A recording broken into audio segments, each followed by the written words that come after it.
भारत माता की। क्यों भाई,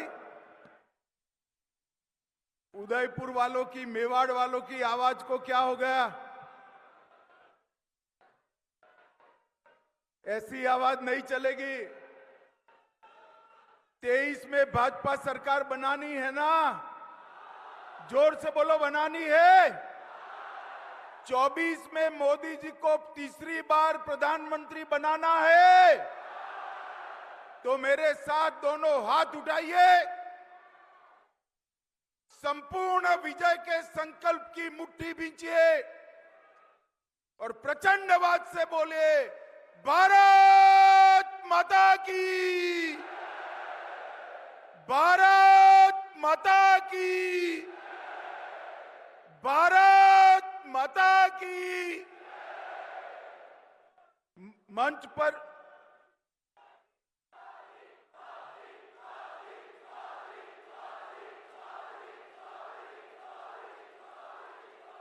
बोलो वंदे वंदे।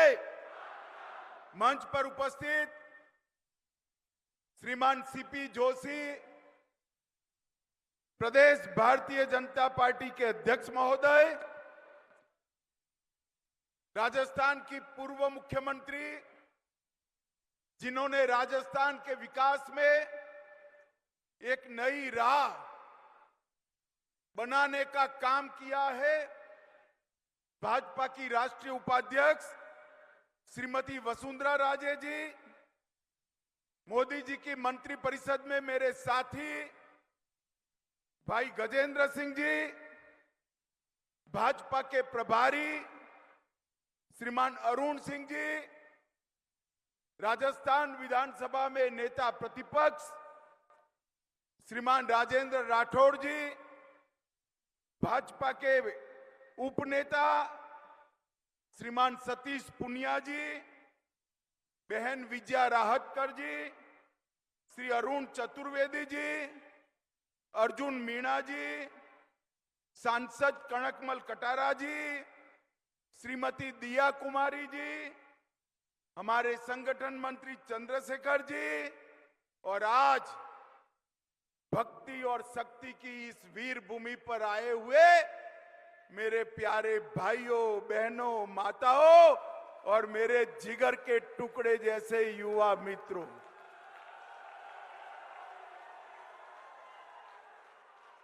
ये गहलोत जी खामखा इस आयु में इधर उधर घूम रहे हैं। ये सभा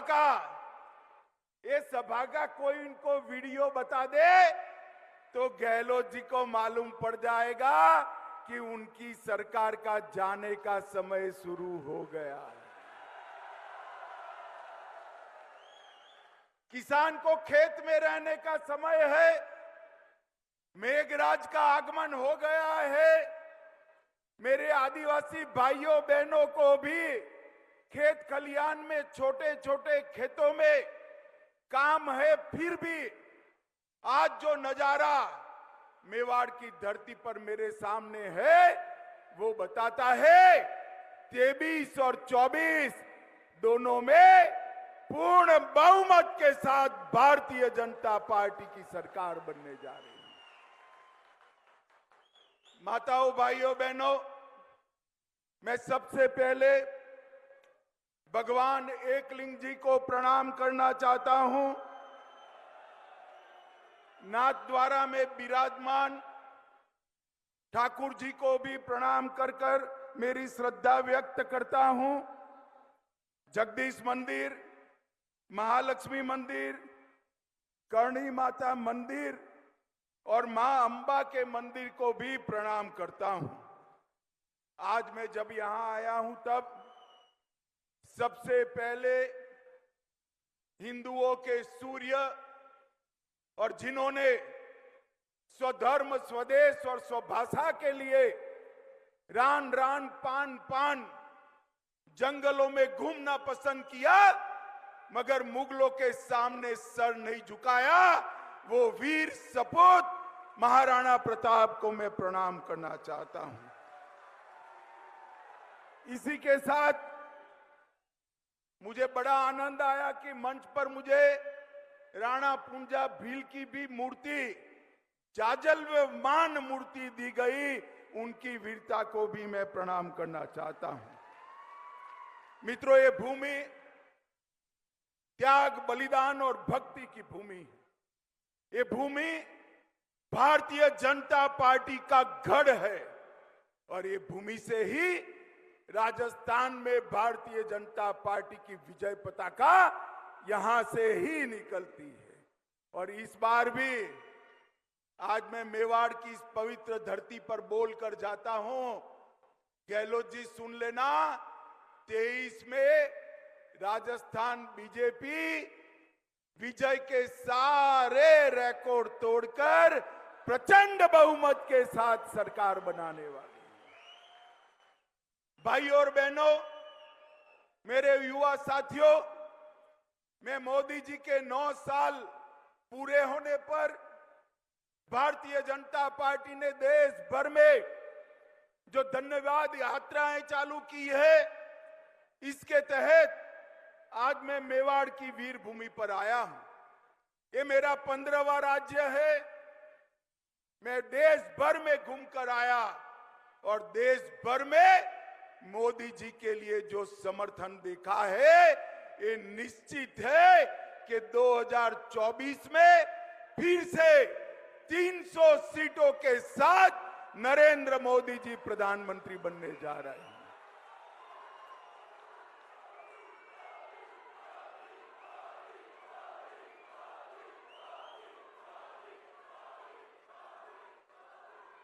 माताओं, भाइयों, बहनों, मोदी जी के शासन के 9 साल कई मायनों में भारत के अंदर परिवर्तनकारी रहे हैं। मोदी जी के शासन के 9 साल गरीब कल्याण के 9 साल रहे। मोदी जी ने कहा था 2014 में जब संसद में पहली बार पहुंचे, उन्होंने संसद की भूमि को माथे पर लगाकर कहा था, ये सरकार गरीबों की, दलितों की, आदिवासियों की, पिछड़ों की सरकार है। और 9 साल में इन्होंने इसके लिए ढेर सारे काम किए हैं। मित्रों, मोदी जी के नेतृत्व में ये 9 साल में देश के करोड़ों किसानों को पहली बार 6,000 रुपया प्रति साल मिला है।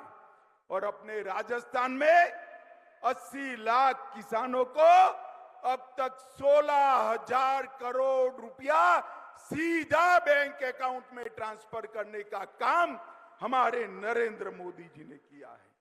जल जीवन मिशन की तरह हमारे गजेंद्र सिंह जी देखते हैं यहां बैठे, जल जीवन मिशन के तहत हर गरीब के घर में नल से जल पहुंचाने का काम मोदी जी ने चालू किया है। और राजस्थान में 43 लाख परिवारों को अपने घर में शुद्ध पानी पीने का पहुंचाने का काम किया है।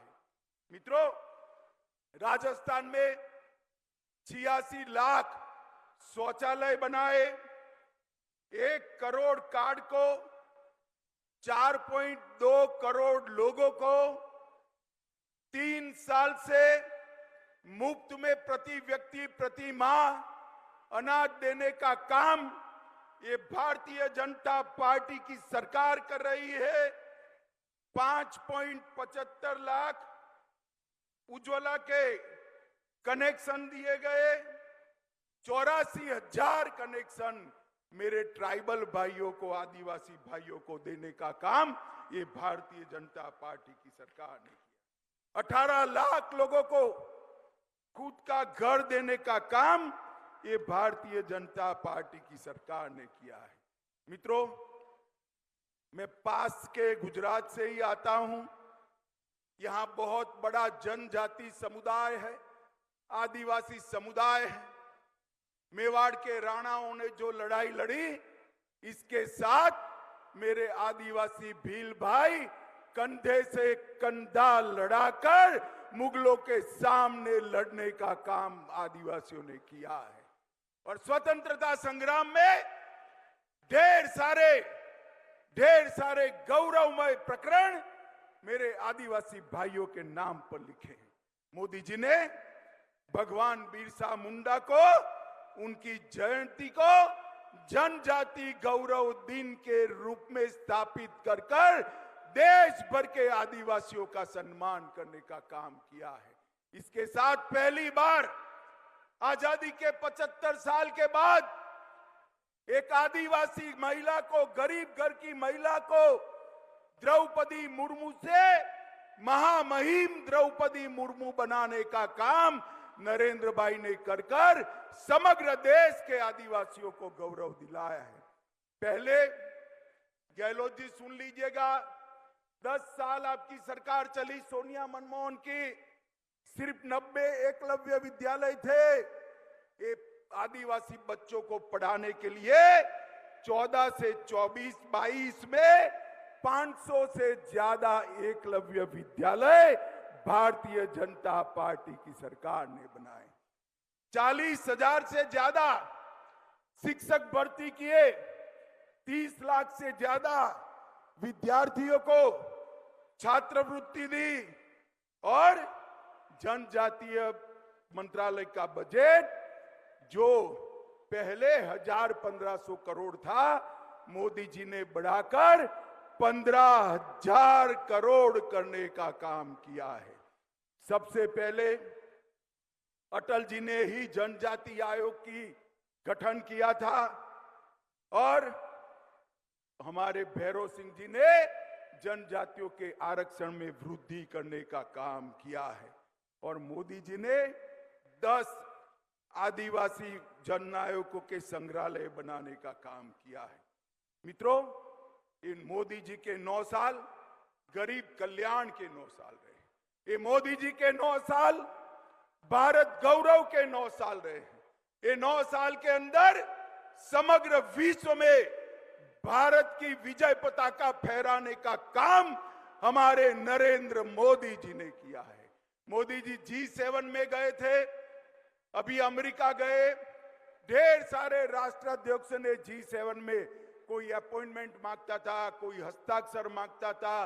अफ्रीका में किसी ने मोदी जी के पैर छू लिए और जहां पर गए वहां मोदी मोदी मोदी मोदी के नारे लगे। मित्रों, मोदी जी को ये जो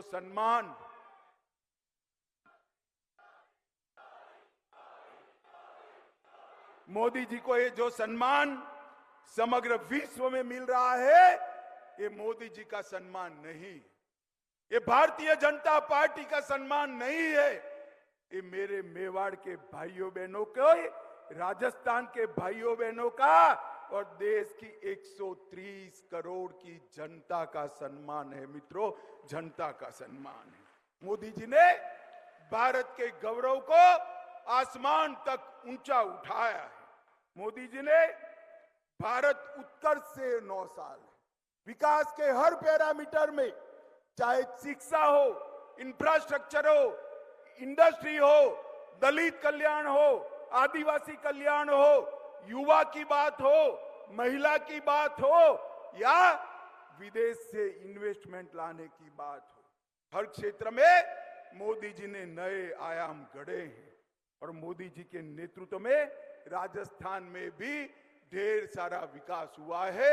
मैं बाद में आपको उसकी बात करूंगा। माताओं, भाइयों, बहनों, ये 9 साल में मोदी जी ने देश को सुरक्षित किया है।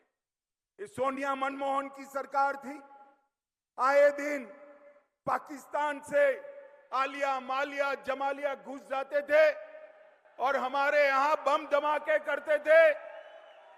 2014 में आपने 25 में से 25 सीट दी, 19 में भी 25 में से 25 सीट दी, मोदी जी को प्रधानमंत्री बनाया और उरी और पुलवामा में गलती कर दी, पाकिस्तान ने गलती कर दी। परंतु इस बार मौनी बाबा मनमोहन जी प्रधानमंत्री नहीं थे, नरेंद्र मोदी प्रधानमंत्री थे। इस बार कांग्रेस की सरकार नहीं थी, भारतीय जनता पार्टी की सरकार थी। 10 ही दिन में पाकिस्तान के घर में घुसकर सर्जिकल स्ट्राइक और एयर स्ट्राइक कर कर आतंकवादियों का खात्मा बुलाने का काम नरेंद्र मोदी सरकार ने किया। माताओं, भाइयों, बहनों, ये मेवाड़ वालों, मुझे बताओ, ये कश्मीर अपना है या नहीं है? सुनाई नहीं पड़ता है, जोर से बोलो, कश्मीर अपना है या नहीं है? धारा 370 हटानी चाहिए या नहीं हटानी चाहिए? ये कांग्रेस, सपा, ममता, स्टालिन जी, जदयू सारे इकट्ठा होकर काऊ काऊ काऊ काऊ काऊ काऊ करते। 19 में फिर से आपने 25 में से 25 सीटें दी, मोदी जी को प्रधानमंत्री बनाया। मोदी जी ने एक ही झटके में धारा 370 को 5 अगस्त 2019 को समाप्त कर।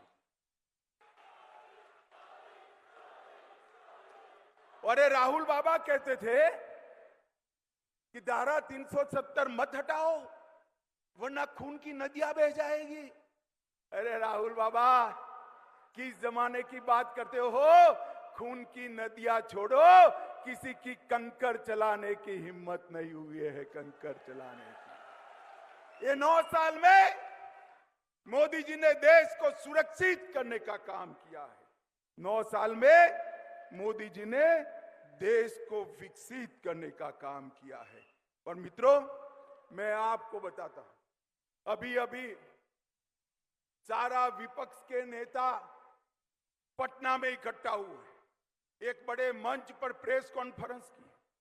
सारे लोग, मैंने भी प्रेस कॉन्फ्रेंस देखी, मैं भी बहुत साल से राजनीति में हूं। मैंने सोचा भला ये कौन लोग इकट्ठा हुए?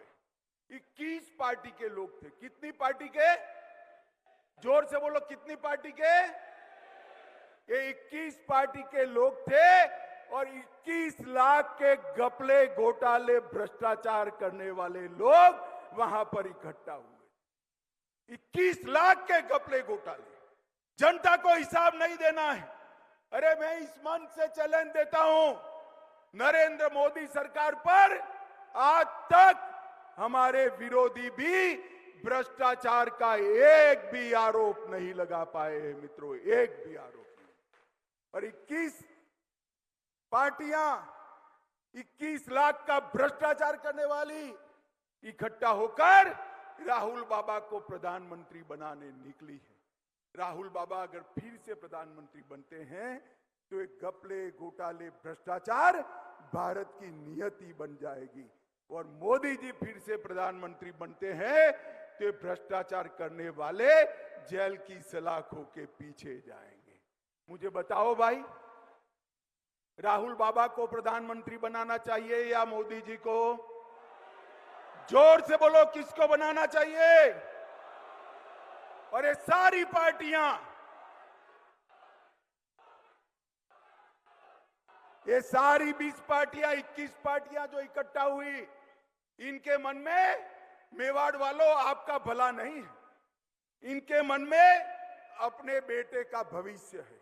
मैं नाम से कहता हूं, सोनिया जी का पूरा जीवन का लक्ष्य है राहुल जी को प्रधानमंत्री बनाना।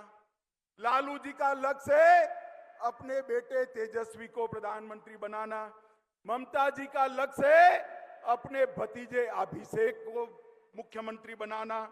स्टालिन जी का इंटरेस्ट है अपने बेटे उदयनिधि को मुख्यमंत्री बनाना। और गहलोत जी का इंटरेस्ट है वैभव को मुख्यमंत्री बनाना। मुझे बताओ, ये आपका भला कर सकते हैं भाई? जरा जोर से बोलो भाई, कर सकते हैं? जो अपने बेटे के लिए काम कर रहे हैं, इसको वोट देना है, या जो देश के लिए काम कर रहे हैं इसको वोट देना है? ये तय करने का समय देश की जनता के लिए आ रहा है। मित्रों, अब घर जैसा होगा ऐसा संस्कार घर के हर लोगों में हो। ये राजस्थान में गहलोत जी की सरकार भी पिछले 3-4 साल से लगातार देश भर में भ्रष्टाचार के सर्वेक्षण में भ्रष्टाचार करने में नंबर 1 पर है, नंबर 1 पर है। माताओं, भाइयों, बहनों, खनन विभाग में 66,000 करोड़ का भ्रष्टाचार किया और बात वहां तक पहुंच गई, एक संत ने अपना आत्मविलोपन करना पड़ा, फिर भी भरतपुर में अवैध खनन फिर से चालू हो गया है। उदय सागर झील के नाम से 2000 करोड़ का भ्रष्टाचार, प्रतापगढ़ में 1000 करोड़ रुपए के लाइमस्टोन खान का भ्रष्टाचार, सचिवालय में अफसरों की अलमारी से 2 करोड़ रुपया और 1 किलो सोना निकलता है।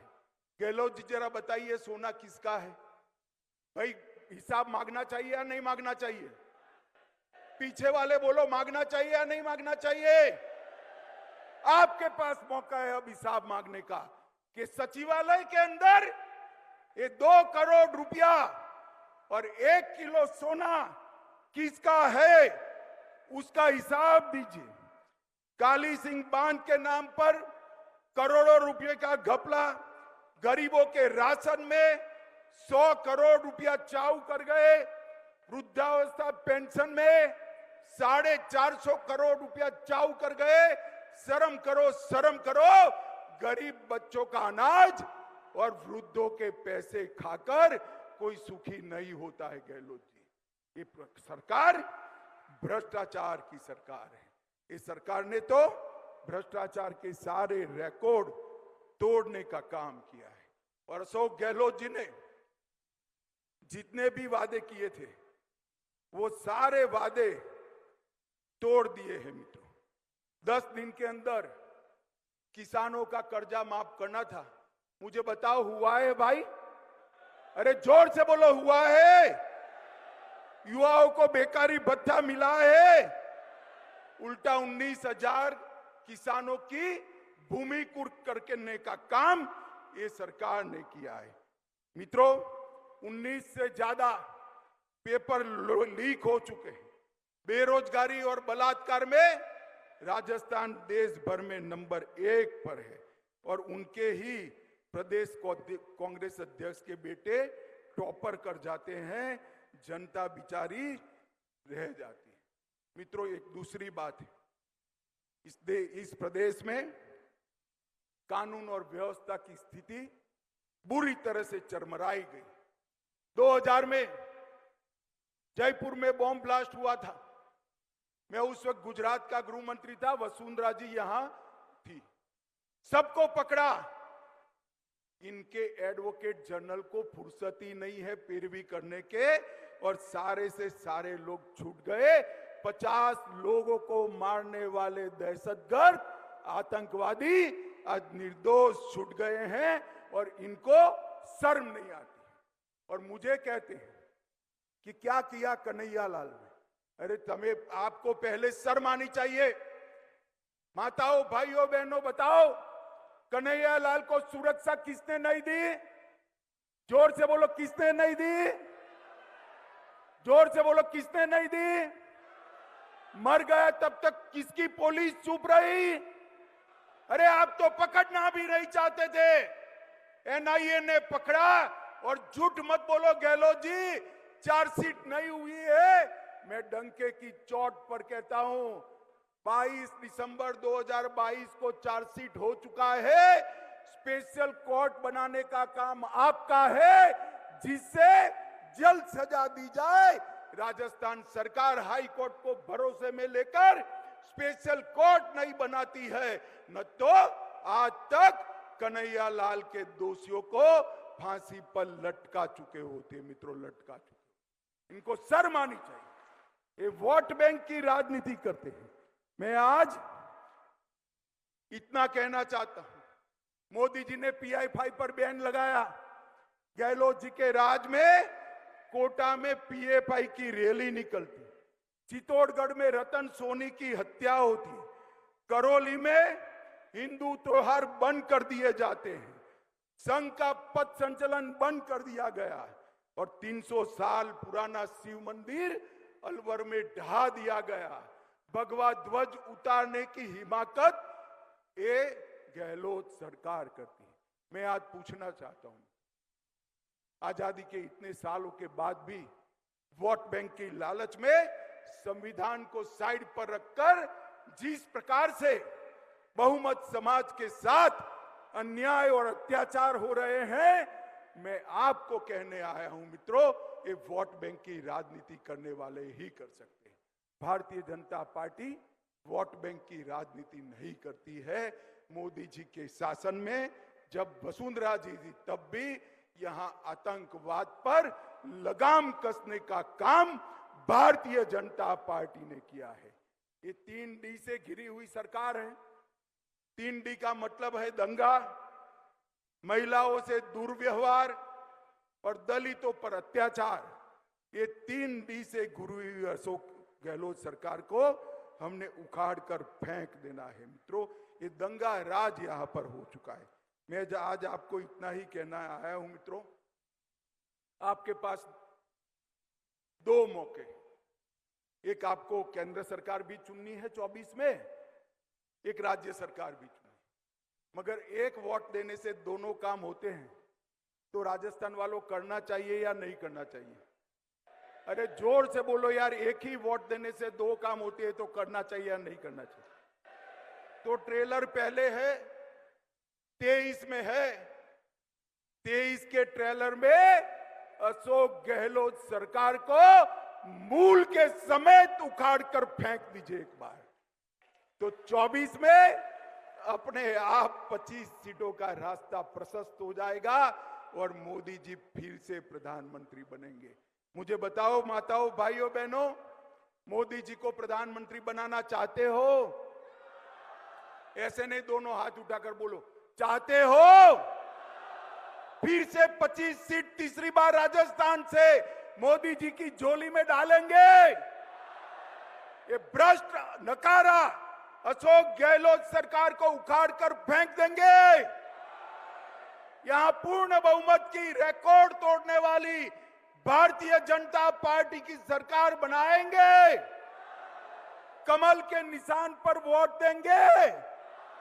तो मेरे साथ दोनों हाथ उठाइए, उठाइए दोनों हाथ, विजय के संकल्प की मुट्ठी बींचिए और प्रचंड आवाज से बोलिए, भारत माता की, भारत माता की, वंदे वंदे वंदे। आप सभी का बहुत बहुत धन्यवाद, प्रणाम।